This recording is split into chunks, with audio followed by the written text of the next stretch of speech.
Hello, are you there? Hi Barry, Hi, how are you? not bad, thanks. Okay, I've been listening to this wonderful album, this Yes album that I've been sent about a week ago. Most of my questions are concerned with that, and the first question is a rather obvious one, and that is what exactly is the quest?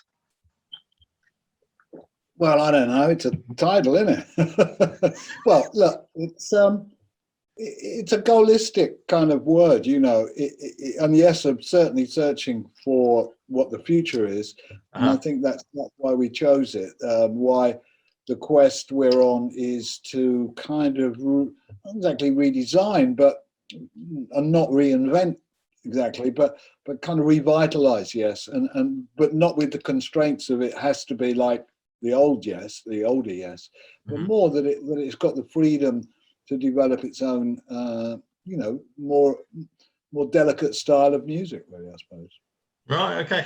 Um, I think I read something that was I could be wrong. I read something that was something about quest for spiritual harmony or something like that. I don't know where I got that from, but um, if there is a kind of a message at the center of this album, I mean, would you describe this as in any way sort of concept album at all?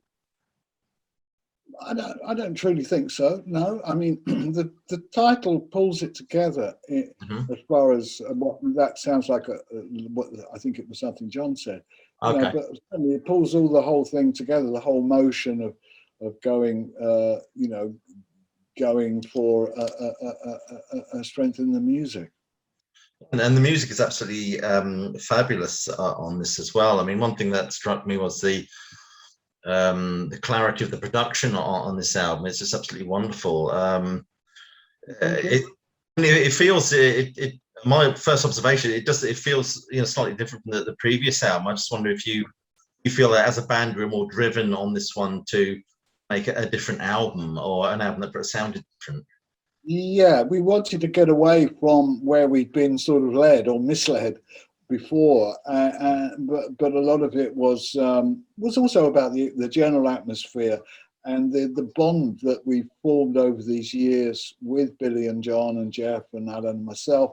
We kind of like we've really been we really worked hard, before the lockdowns and all that Yeah. started. We were pretty busy guys, and we were pretty happy and able to work together well. So if we could transport the energy that we put into touring into a record, Mhm. and we could keep the balance by making it real friendly and come on, and people being able to accept no as much as they accept yes, because any question's got two answers and nobody really wants to hear no, but sometimes it's the producer who's got to say no, not that one but this one.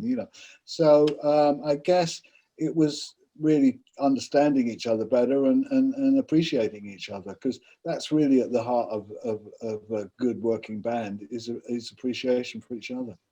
There seems to be this whole space, this almost subgenre that I call lockdown albums that seem to be coming out. I think the last McCartney album was a lockdown album where I think people found themselves with way too much time on their sort of over sanitized hands. But the result, of course, has been some absolutely wonderful, wonderful music.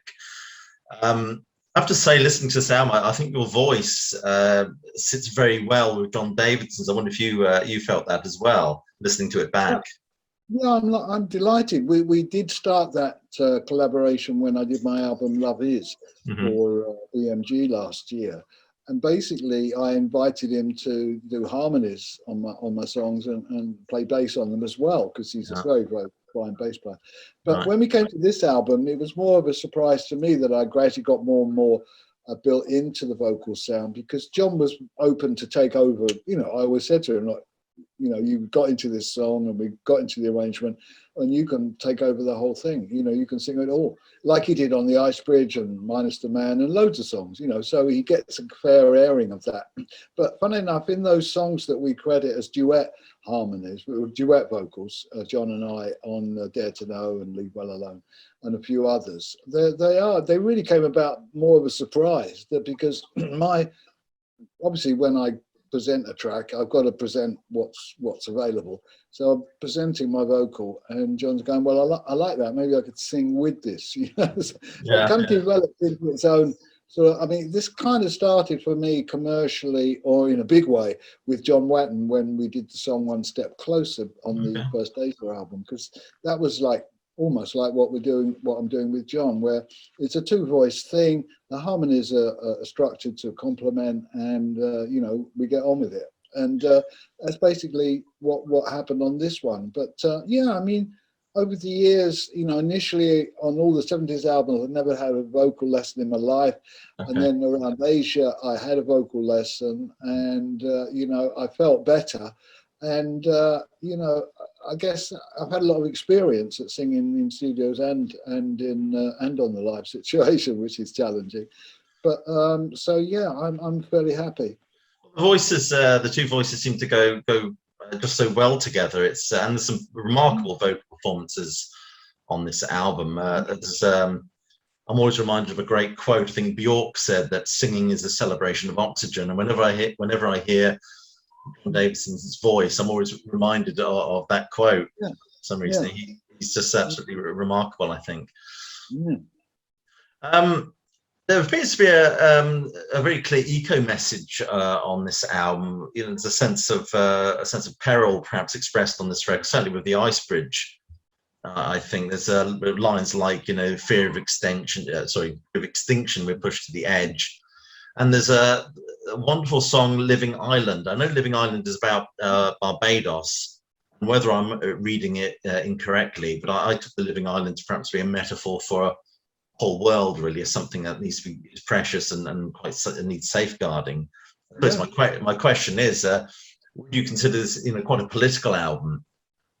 No, but I would say it's an ecological album, and there's your COVID song. You know, I mean, I didn't want any more of them. You know, I didn't want, you know, multiple songs about the COVID crisis, but to have one and make it an anthem and make it a loving anthem was great, and I was delighted with you know, the presentation of what was there, but the way that we took the arrangement forwards was very exciting in that instance. So certainly, I think, yes, well, I mean, I hope Yes won't ever be political in that clarity of voicing those opinions, because I think, you know, music's about choice, you know, and if you're going to listen to music, you know, it's got to carry the right message, and I guess all we can do is what we do, and we can't be other people, you know, while we're doing this. We're not trying to imitate anybody. So what we've surfaced by a pool of songwriting, sharing songs and looking at each other's music and saying, you know, where we can go with it, is really allowing those lyrical ideas to come through. And there's lots of hints there, but I like to state, you know, that half of the album was written before COVID anyway. So you know, and partly recorded. So in another light, we've you know, we've had to invest our time, you know, in our recordings with the right amount of vehemency or commitment, if you like, you know, because I really think that certainly we wanted to not eradicate, but we wanted to sort of update the view of Yes as a recording band after Heaven and Earth, which was particularly troublesome, partly because it was rushed, you know, at the end. And that always floors a record, you know, when it gets rushed. But there were even things about, you know, lots of things as that record was being made that weren't going to be as productive as what I hope this. I mean, Fly From Here wasn't bad, but the internal wrestling in a band isn't necessarily good for the music. I know people say, you know, conflicts, you know, behind a lot of things. You know, if they cite the Kinks and Ray and Dave, or they cite the Oasis with the brothers, you know. Roger Waters and David Gilmour. Yeah, we don't have. Yeah, they're more appropriate or more comparable because they're not actually brothers. But yeah, I mean, getting on it really does help. You know, if you get on with people, and that enabled us to come up with that set list, you know, of songs that did cover quite a spectrum. You know, there's a fair bit of songs about relationships there. Damaged World is more about relationships really than the world. Yeah. You know, future memories is about that same sort of sharing with somebody. So, you know, music to my ears is definitely got some lovingness about it. So I think that's a balance. Yeah. So do you think that the old adage that conflict is great for creativity is a lot of nonsense then? It's not. No, it's not. This all nonsense. But I think it's almost like letting everything out of Pandora's box at once. You know, I mean, you want to keep some balance, you know, and organization, and you know, so the way I mean, I'm just drawn to think about this was that, you know, after some sessions, you know, I'd come back and look at that music in a few days, leave a few days, so I, you know, not really like, you know, it's not crowding me in, and then a few days later I'll put something on and start listening, and, you know, I'll review it and I'll make notes and I say, oh, this here it needs to be something, you know, or I'm going to look for something here, I don't like the beginning or something. So basically there's a development, and I think that's part and parcel of teamwork, really, because somebody does have to make a few decisions that, if they are unpopular, at least he's made them. Oh, sure. There wasn't a lot of unpopularness while we made the whole record. I mean, much like I projected to them that my solo albums are always a pleasure to make. Everybody gets paid, studio gets paid, the artist gets paid, you know, the art, you know, everybody's kind of happy, you know. Why can't it be like that in a band? And it does defy most bands, you know, in being able to just get on and be happy and get on with things. And I think the teamwork we did on the road over the last 8 or 9 years has been a great investment. Sure. I mean, I've always found Yes's music very uplifting, spiritually uplifting, if I can say that. And I think you've touched upon the unity in this current lineup of Yes. I certainly think that comes across on this record. In fact, there's a wonderful song on your last album, and I can't remember the title, but I think it's the opening track to the album, which is one that I listen to frequently. I think it's an absolutely wonderful number. It's called the title just it's the opening track of the last album. What, Yes's last album? Yeah, Heaven and Earth. What's the first song on that album? I think it was I Believe. That's the one. That's the one. Yes. Yeah. It's interesting, actually. I mean, you talk about a lot of things going on with this record. I mean, I was fascinated with the album minus the man. It seems to be almost. It seems quite. When I think about it, it seems to be suggesting the possibility of humanity being supplanted by artificial intelligence. I just wondered whether Sherwood wrote that, if I'm not mistaken. This one. Sherwood wrote the music, and Davison wrote the words. Okay, I'm just wondering if he ripped a page out of Isaac Asimov. It reminds me a little bit of those sort of things. Yeah, very much. John's got a terrific style. He's a very imaginative writer. He uses a lot of colours, a lot of interesting words. I'm always amazed at what he comes up with. Yeah. And on Minus the Man, at first I thought, wow, you know, he really is talking. It's getting kind of, it's not below the surface, but it's kind of above the surface. And that idea that you know, artificial intelligence can kind of dominate. Yeah, and it is posing that question. It is posing how if and when we ever know that we've let go too far, a bit like you know, the climate change situation. I mean, it's quite dystopian idea, though, isn't it? This idea of being you know, artificial intelligence getting way beyond us, if you know what I mean. Yeah, well, it already is, you see. The thing is a bit like climate change. It already is. You know, we're not like looking at it coming towards us. So artificial intelligence is already here, it is being utilized, you know. And I remember, it was years ago, I went through I think it might have been a Moscow airport or something, and it had a kind of corridor you went through. And I knew that what that was doing was taking me, you know, it was taking an image of me. It was working on who I was, you know, and everything about me, and most probably scanning me as well. You know? I mean, basically, we've been interfered with a lot. We've let a lot of freedoms go for the sake of, you know, for the sake of communication, for the sake of unify, ease of payments, or the ease of access for advertisers to get to us. You know, is another sort of ease. Yeah, absolutely. I mean, interesting. One of my favourite numbers on this album is "Leave Well Alone." I I love the line in this, I face the virtue of nothingness. I just wondered if you've got anything to say about that particular song. It's just an intriguing one. Right. Well, I mean, sometimes, I get ideas and, I mold them basically, Yeah. Minus the Man, that chorus I actually kind of wrote almost at one time, chords, tune Yeah. came, but much more songs are crafted, and I think that's what you should be able to do. So yeah, as that song developed, I might get the opening lines or something, and something will start happening, that process is happening, and I don't really know where it's going in a way. Yeah. But if I like the design of the sound of things, then they do have a reference to me that I'm not going to be able to explain. But there's a sort of outer impression, I suppose, that I'm happy that it provides some ideas, about that opening line about the provocation. It's like we can always criticize what we don't understand, you see, because we don't understand it.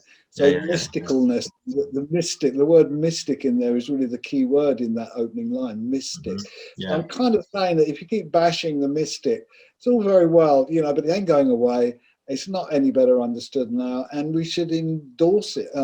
We should incorporate it, as opposed to see it as something that's worth being detrimental about. And I guess that's partly what it's about. So in a way, there's a slightly twisted fun going on when I talk in the middle, where the piano and Spanish guitar come in. We're singing about the king, and the queen and these people. Yeah. And I'm really just really fooling around with that idea. But when it comes to the line, leave well alone, as what to leave well alone, I guess I'm sort of saying it'd be nice if you kind of left some big questions about mysticism, spiritualism, because religion is something else. Religion is an idea that people adopt, and they get in that. But the actual natural spirituality of naturopathic, holistic life shouldn't really be called under question. It really should be adopted and accepted, because it's actually how we did like 100 years before all this science and industrial revolution. Before that, we were much more reliant and understood how we were so reliant on nature. Sure. So there's a big circle we're going around. I mean, getting back to sort of the music on this track, I mean, your playing is absolutely fabulous on this. I love the guitar part at the end of Dare to Know as well, and some great slide parts as well. Billy Sherwood seems to be, I don't dare I say it, channeling his almost inner Chris Squire. And Jeff Downes has even said that he's when he's in the keyboard parts together, he was looking over his shoulder to Tony Kaye with some of those Hammond textures that he's employed. I suppose my question is, I mean, there's lots of stuff, motifs and sonic motifs and things in here that some might say is reminiscent of what some call classic yes. I'm just wondering, when you make an album, do you feel the need to kind of please the sort of fan base, or do you just set out to make the music that's right for the moment, so to speak?